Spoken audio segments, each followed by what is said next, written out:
Hello students, তোমাদের সকলকে স্বাগত জানিয়ে আজকের ভিডিও শুরু করছি।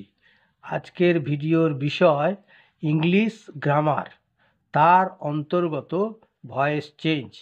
এখানে কি দেওয়া হয়েছে না, change the following voices.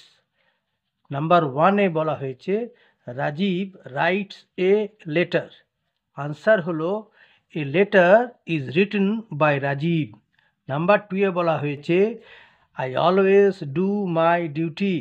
Answer হলো my duty is always done by me. Number 3-তে বলা হয়েছে I have done my duty. Answer হলো my duty has been done by me. Number 4-এ mother has blessed me. Answer হলো I have been blessed by mother. Number 5-এ we shall play cricket. Answer হলো cricket will be played by us. Number 6-এ love the children. Answer হলো let the children be loved. Number 7-এ which pen do you like. Answer হলো which pen is liked by you. ঠিক আছে, আচ্ছা।